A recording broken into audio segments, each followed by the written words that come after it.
Okay, good day everyone. So we'll continue on with our discussion, but before that, let us first discuss the solution for the coding part of your previous quiz. Now, the first problem was to write the code using conditional expression that prints the word on if the value of the variable named power is equal to 1, otherwise print the word off. So what we're going to do here is a one-liner if-else statement, or also known as a ternary operator, or as I've mentioned, a conditional expression. So really you could just answer this in more or less 2 lines, but I'll show you some solution. Okay, so let's say you have, so the problem states that it would base a certain value of a variable named power. Okay, so let's say power, let's say we'll have a value of that. Now what you can do here is you could either write an input statement here. So let's say int, okay, input, so input, uh, enter power value. Okay, so you can do that. Now the important thing here is what I'm going to really check is the conditional expression. Okay, so we could have, let's say, a variable that we could use later to print the on or off statement. Okay, so the answer for the conditional expression is the following. Okay, so we have the word on if the value of our power is equal to 1. Okay, so that would be an integer, else, okay, off. So that's it. Okay, so this is the statement that I am looking for from your answer on the first problem. Okay, so for to make the program complete, okay, so we could just print result. So if you're going to run this, okay, so let's have 1. Okay, so if I enter 1 here, it would print on. Okay, otherwise if I'm going to have a non-1 value here, so let's say 0, okay, then it would be off. Okay, so that is the solution. Again, I will be looking for this type of statement on your answer. Now for the second problem is for you to create a program that would ask for a person's birth year, then it would then check if that person's age is qualified for voting. Okay, so if age is less than 15 years old, then it would tell that that person is too young to vote.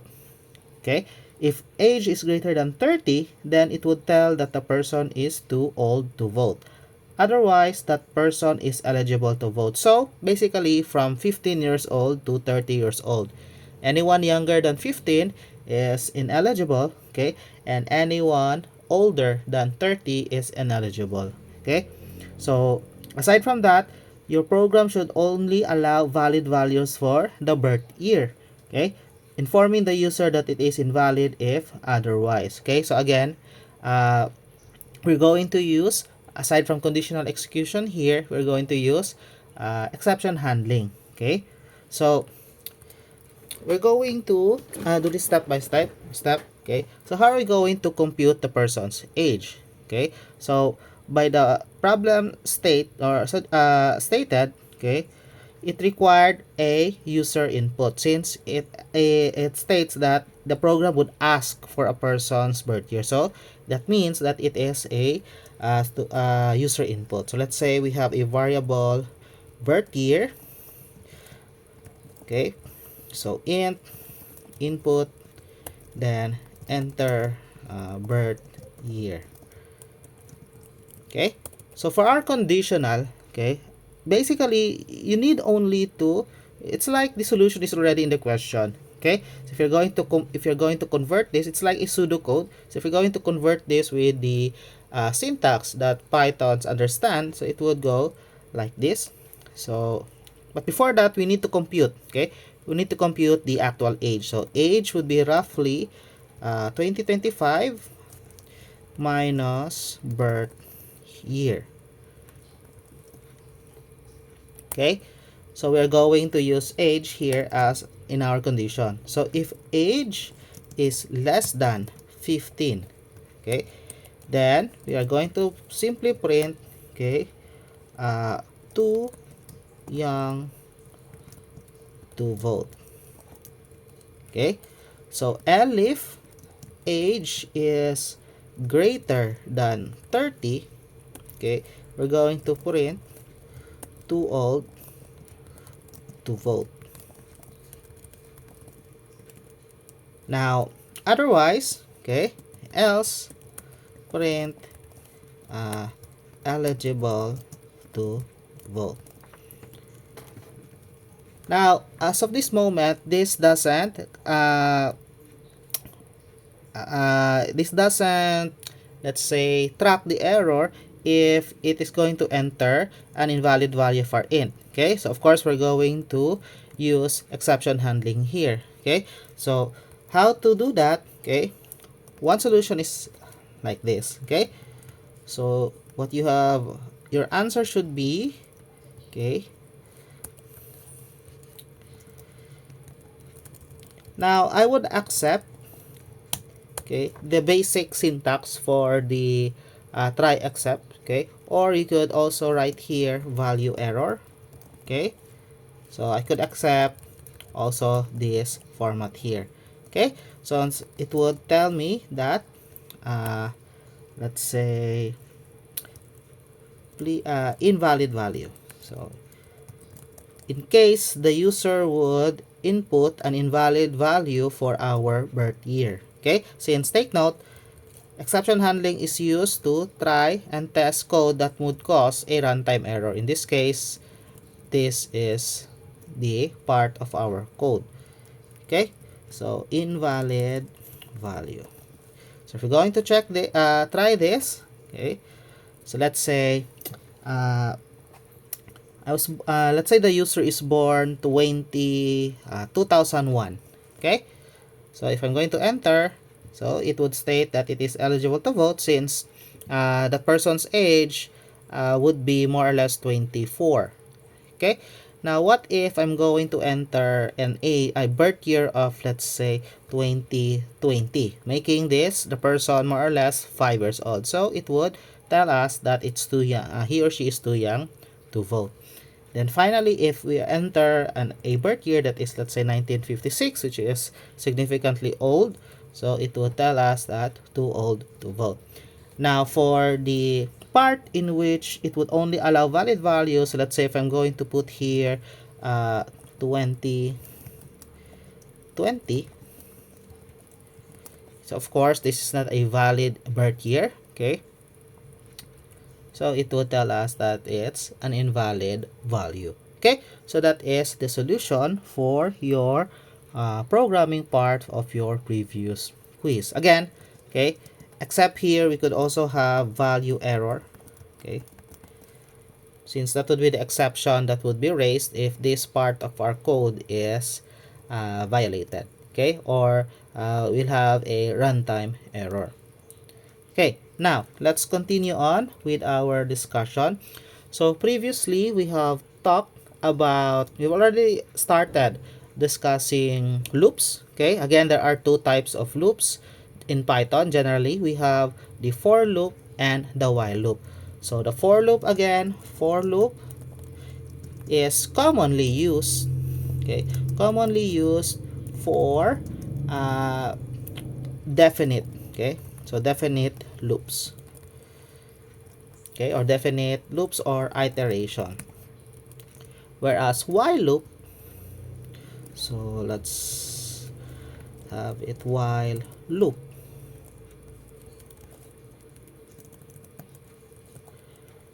So while loop is commonly used for indefinite loops or iteration. Now again, the third type of loop, which is the infinite loop, is technically an error. You do not want to have that in our program. Okay, so later on we'll get to see how to circumvent such errors whenever we encountered one when we are dealing or when we're creating loops for our program. Okay, now let's say for the for loop, again, it's commonly used for definite iteration.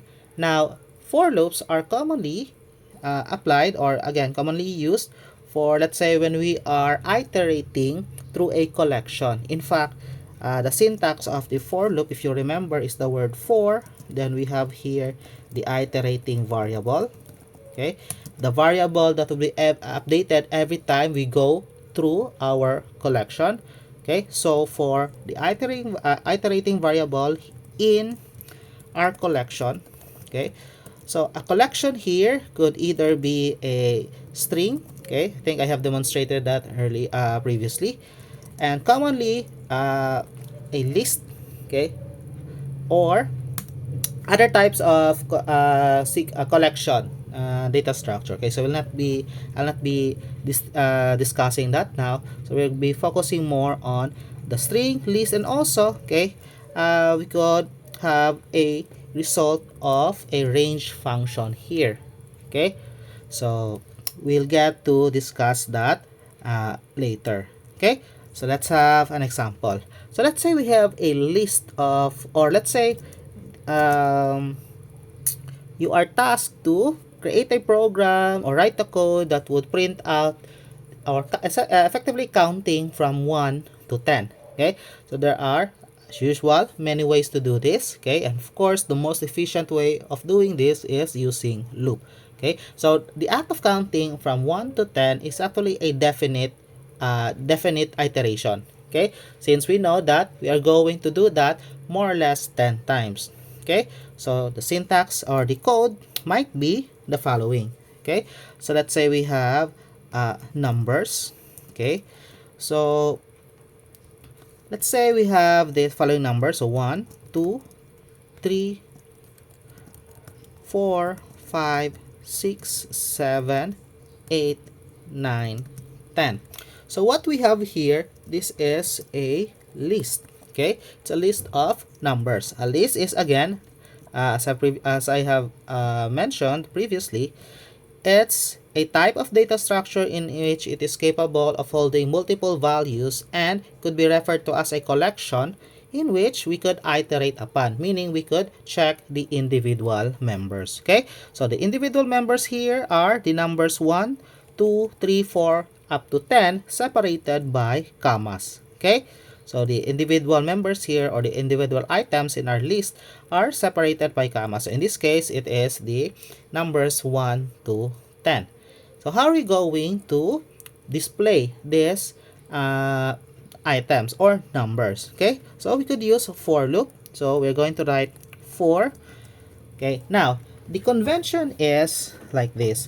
Whenever we are going to create a collection or a variable that holds a collection, usually we are going to name them in a plural format. Okay, so in this case, we have a collection of numbers.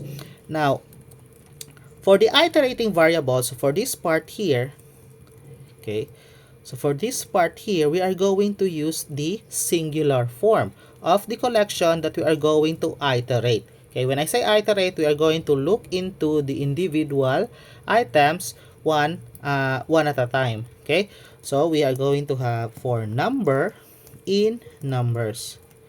Okay, so actually you could write anything here. Okay, let's say X, N, I, but again, by convention, okay, we are going to use the singular form of this the name of our variable which holds the collection. Okay, so for number in numbers, we are going to simply print, okay, number. Okay, so we're going to print this.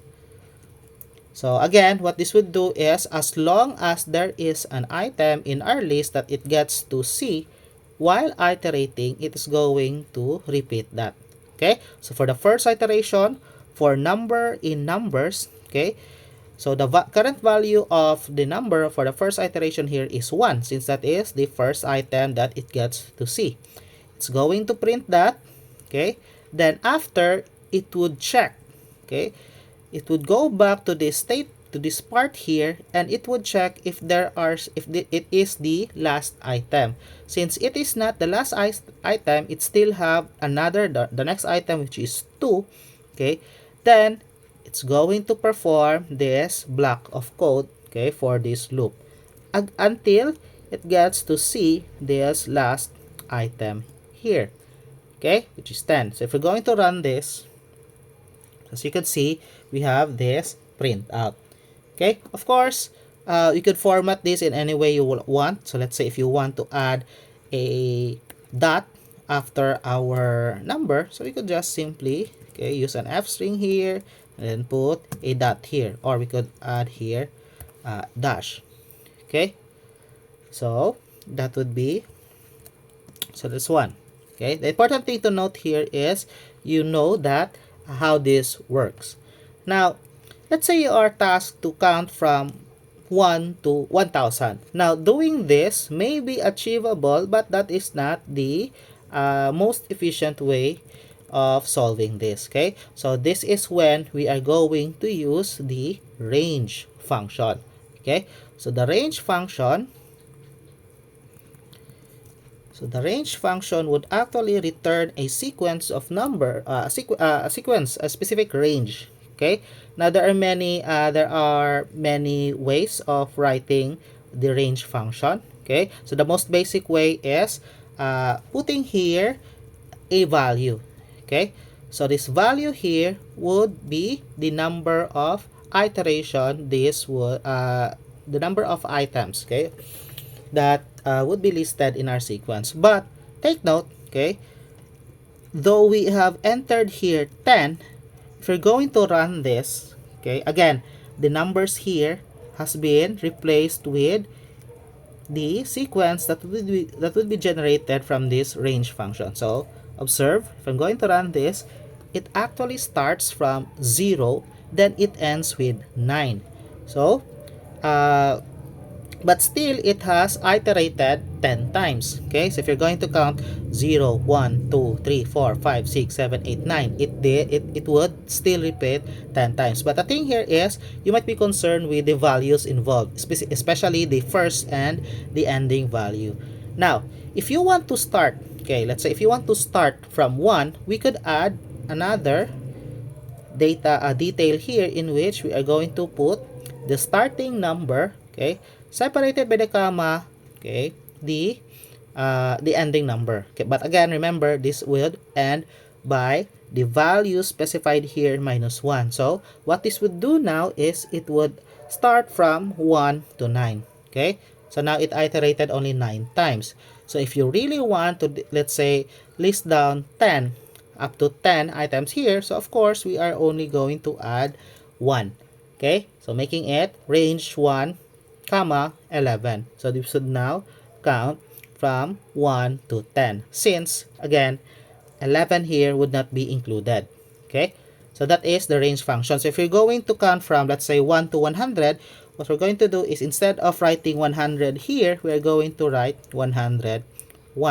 So if we're going to run this, okay, as you could see, it started with 1, then ended with 100.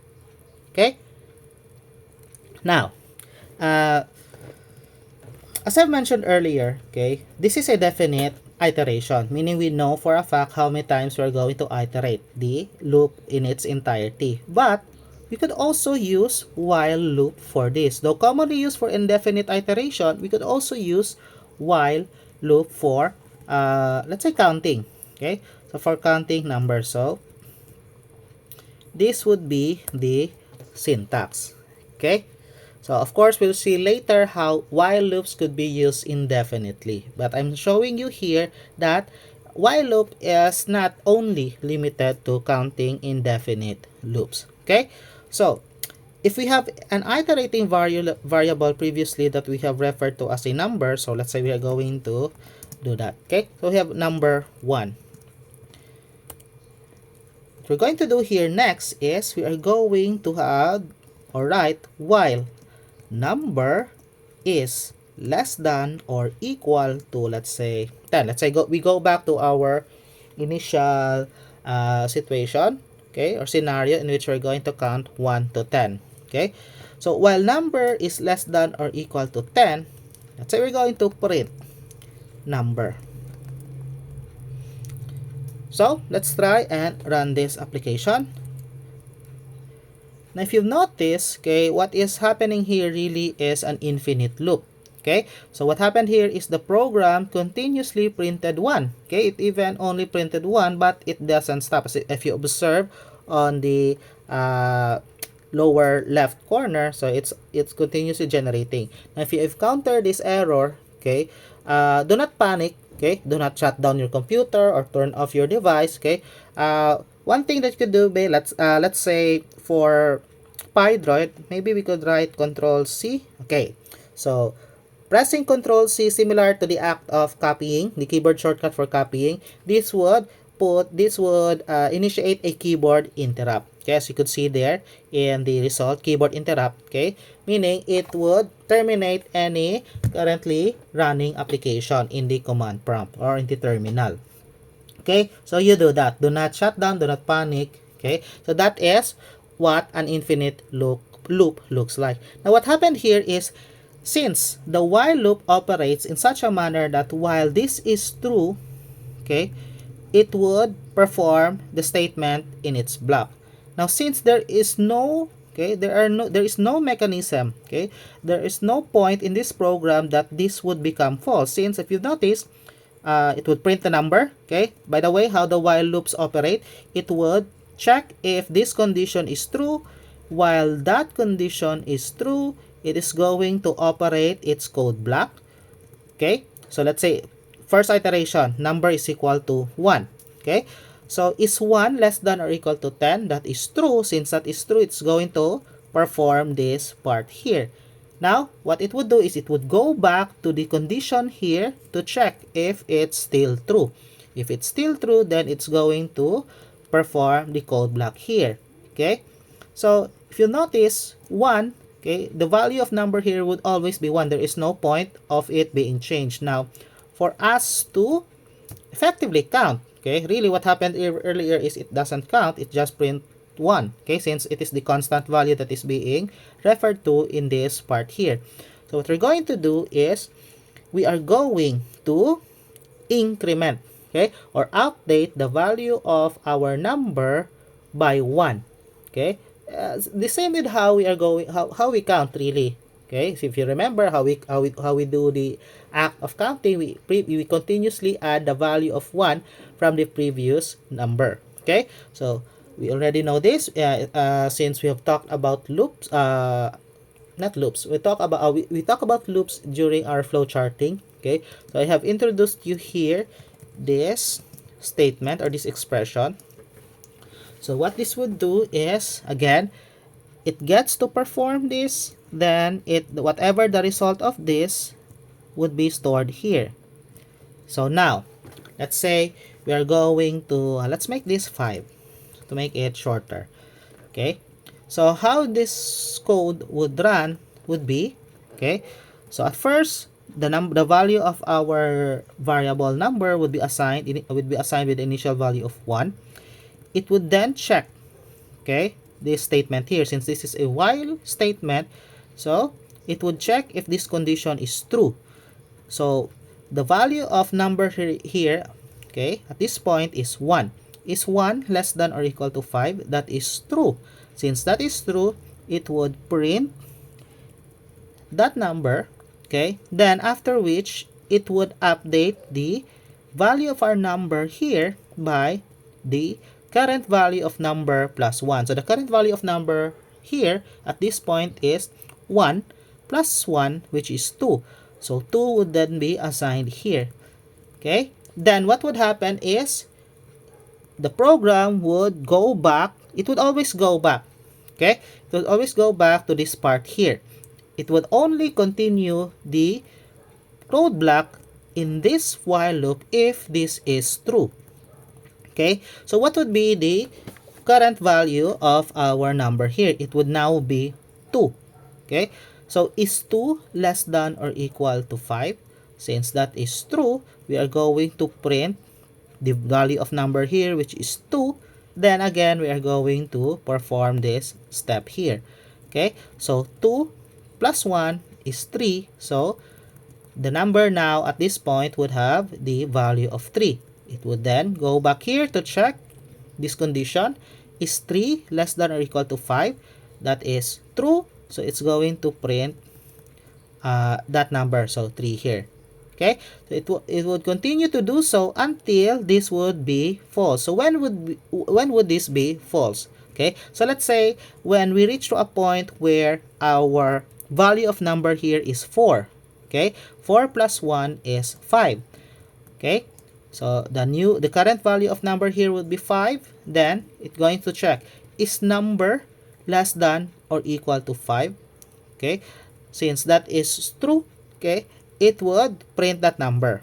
Okay, so when we reach to this point, okay, the current value of number here is 5. 5 plus 1, that is 6. Okay, it would then go back here to check. Okay, is 6 less than or equal to 5? Since that is false, so what the program would do is it will no longer perform this code block. It would, okay, then skip to the next lines of code outside outside of the while loop. So if we're going to run this, you'll see we have 1, 2, 3, 4, 5. Okay, so that is while loop. Now, how could we use while loop for programs that could run indefinitely? Okay, so let's say you're going to create a simple program that would continuously accept a number until the user would enter a 0 value. Okay, so let's say while let's say we have here number is equal to, let's say we have none. Okay, I think we have already discussed this. Okay, no, let's make this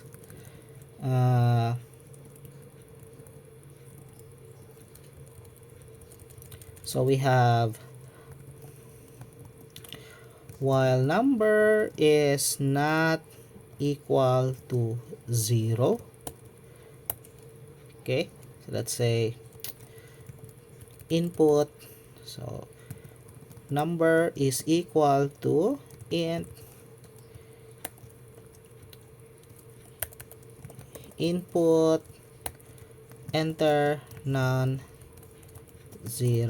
value.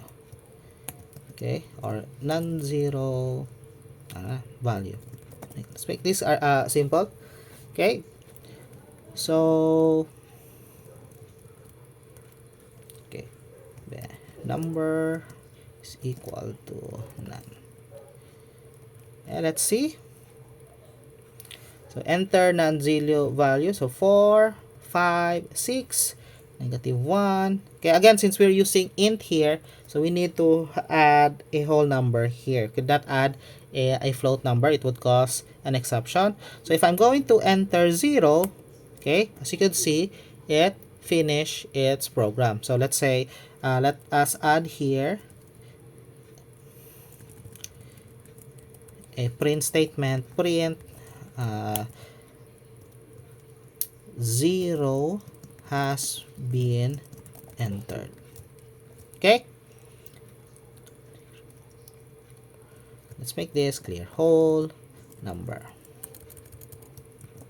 Okay,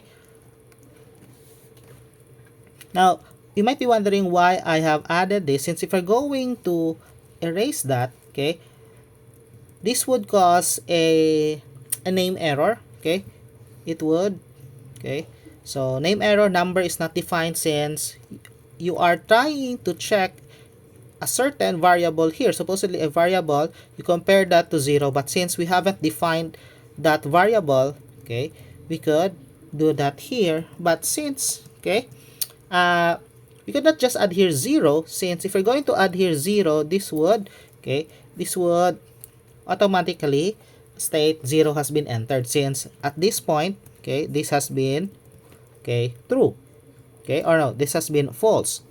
Okay, so what we want is while number is not equal to 0. So instead of 0, we're going to write here none. okay, to indicate that we don't have a numeric, or we don't have a numeric value here. We don't have effectively no value. Okay, so we are going to write none here. So while number is not equal to 0, okay, we do not know when the user would really add 0. It could be that the user would not add, enter let's say 0 the third time, or enter 0 the fourth, the fifth, and so on. Okay, in fact, if the user would enter 0 here, so it would state 0 has been entered, or it would effectively end the loop, okay, moving to this part here. Okay, so 7, 8, -3, 34, 4, 0. Okay, so that is a while loop being used in an indefinite manner. Okay, so a more practical example is, okay, we could apply on the programs that you have been doing so far, okay, those menu-based application. Now, you may have noticed that every time we are going to run those code, we always end up with a program being terminated and we have only performed one branch of the decision. Okay, so let's say we have let's have here a very basic example. Let's say a square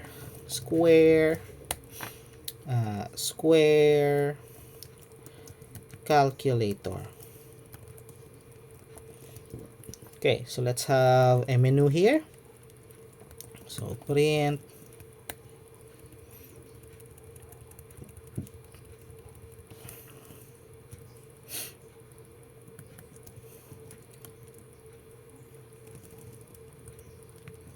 okay, so let's say A, we want to compute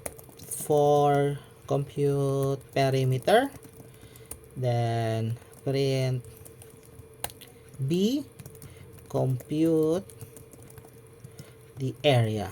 Okay, so we already know how to compute the perimeter and area, but of course we want to let the user choose an operation. So let's say input choose an operation. Okay, so it's a if option is equal to, now if you want to be considerate in how we would accept choices, so we could either let the user enter small letter A, or option is equal to capital letter A. Okay, so this is one way of doing this. So let us going to we'll write pass for now. Again, pass, we are going to use this keyword if you still do not want we still won't write anything here, but definitely we're going to write something here without causing any errors. Okay, so elif option is equal to B, or option is equal to capital letter B. So pass, then else, okay, or elif, oh no, we'll write else here. Else, we're going to print invalid choice. Okay, meaning it's not A, it's not B, other choice is not allowed. So let's have here. So we're going to print compute perimeter. So we are going to ask the value of our side of the square. So let's say side is equal to float. Okay, input, enter side value. And then with that, we can now compute the perimeter. So perimeter is equal to, how are we going to compute the perimeter? It's side times 4. So side times 4. So we have print perimeter is equal to perimeter. Okay, so for our area, so print compute area. So we have side, again we're going to ask for the side value. So input, enter side value. So we have perimeter, no, not perimeter, area is equal to, how are we going to get the value of our area? That is side squared. So side to the power of 2. We're going to print, okay, so area is equal to area. Okay, so far we have been using programs like this. So the thing here is, okay, every time we run this, let's say capital letter B, again, this program would allow this, or would let the user enter capital letter B, since we have allowed that in our program. So compute area, let's say 4.34. So we have area is 18.8356. As you can see, the program is already finished. There are cases in which if you want to use these types of calculator, you have to continuously use it until we decide to quit. Okay, so with loops, we could do that. So one thing that we could do here is, okay, so let's say we have the word running. Okay, we have the variable running. So this would be a Boolean variable that would be initialized by true. What I would do here is while running, okay, so meaning while this is true, or the value for running is true, okay, we would like to, okay, perform this code here. So we could simply select all of that, be sure that all have been selected, then press tab. Okay, so you'll see here there is an indentation in which this is actually our body of our while block here. Now the thing here is this would cause an infinite loop, since there is no way of, okay, ending this. Okay, so if you'll see, if I'm going to put add here A, okay, let's say 4, it will going to put B, okay, so let's say 5. So you can see this would not stop without pressing Control C or closing the application. So we need to have an additional option here that would be, okay, for quitting. Okay, so let's say quit. Okay, so we also have, of course, if we enter here H, okay, invalid choice. Okay, now we could add another else if here. So elif option is equal to C, or option is equal to capital letter C. Then how do we quit? Remember, this loop, okay, would continue to run until as long as the value of our running variable here is true. So what we can do is we would assign, okay, so if the user would choose C, we would assign the value of our value here by false. Okay, so we can also, let's say, print something here, thank you for using our for using the program. So just a random statement here in specifying that the program has ended, okay, when the user would choose this option. Okay, so let's say compute for area. I'm going to put here 5.32. Okay, so let's say the person would like to quit. Okay, so he could, or he or she could enter here C. Okay, so when I press enter, as you can see, it prints the statement, thank you for using the program. Then as you can see, it no longer runs. Okay, so it would continuously run or perform the program as long as the user would not enter the choice for quitting, which is C. Okay, so let's say 4.56. If I'm going to compute the area, okay, so let's say 34.5. Okay, so if the user decides to or the parameter rather, so if the user would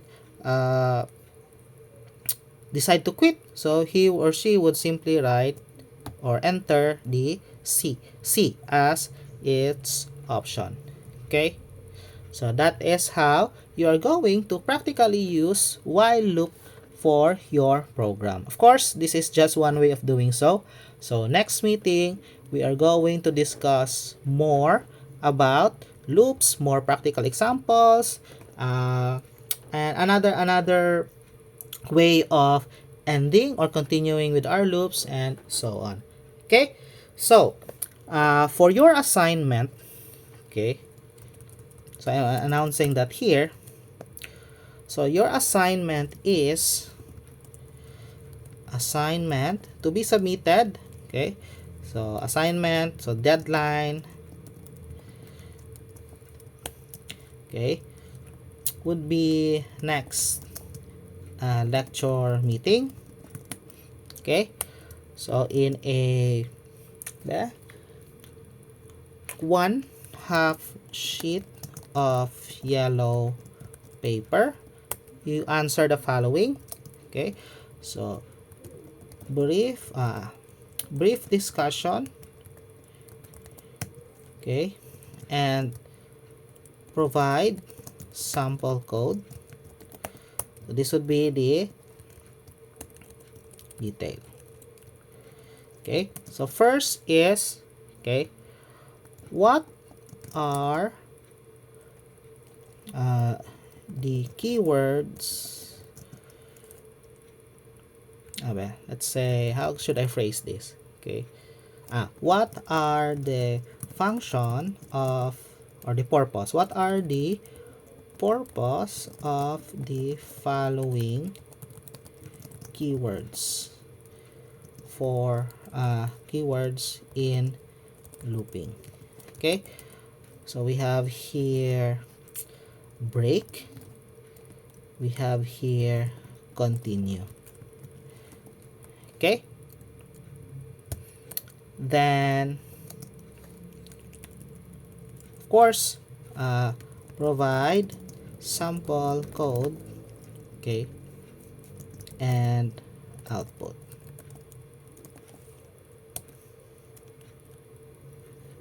Then next question is, what are nested loops? Okay, when are they commonly used? Okay, and also provide sample, let's move this here, provide sample code and output. Okay, so need just basic examples, okay, to make it short. Okay, what the important thing here is you need to be concise, you need to be brief. Okay, so that ends our discussion. Okay, this ends our video. So again, okay, needless to say, you need to constantly practice, research. Okay, you put this into action. Okay, you write some codes, you observe what would happen. Okay, then troubleshoot. Okay, especially that when we are dealing with loops. Okay, it's very common that we encounter logic errors, we encounter runtime errors such as an infinite loop and so on. Okay, so hopefully we get to see our next meeting would be face to face so that we could discuss this as a class. Okay, so other than that, that would be all. So see you next meeting.